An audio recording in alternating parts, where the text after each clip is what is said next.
The ultimate goal to clean up 90% of ocean plastic by the year 2040.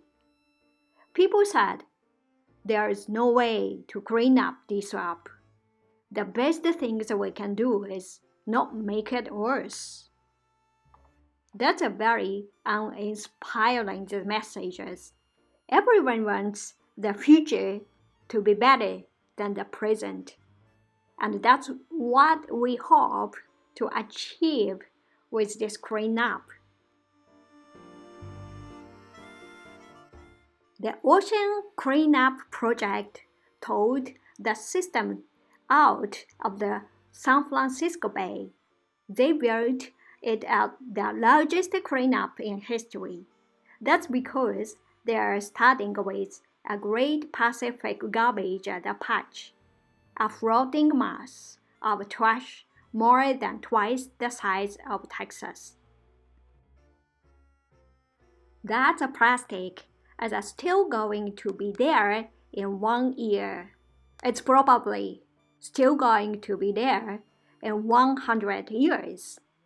Only if we go out there and clean it up, this amount of plastic is going to go down.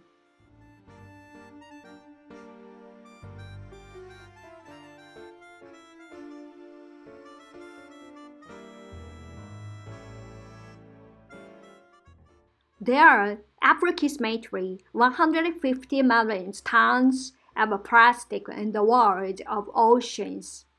The numbers will triple in the next decade. Pieces of plastic in the ocean can kill sea life, threaten industries like fishes or tourism, and negatively affect our health when they end up in our food.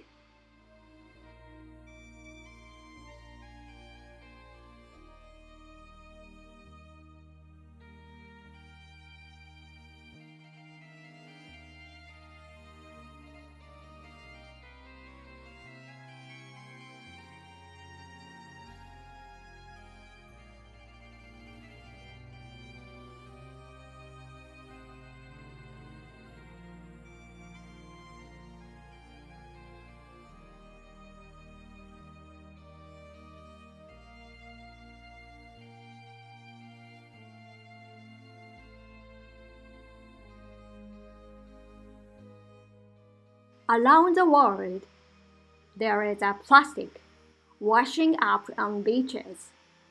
Basically, the cleanup systems they designed an artificial coastline here as a method of taking the plastics out of the water over there.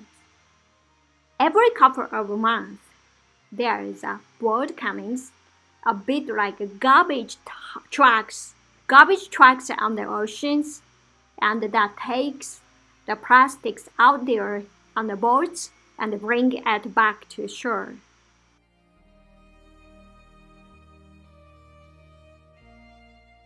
But the critics have worried about the system's effect on marine life.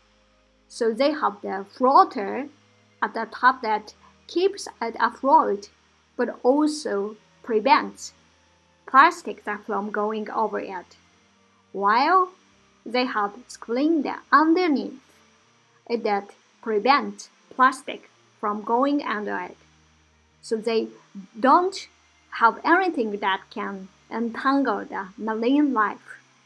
And what happened is that the current flows underneath and while the plastic, which floats, will remain in this zone in front of the cleanup system.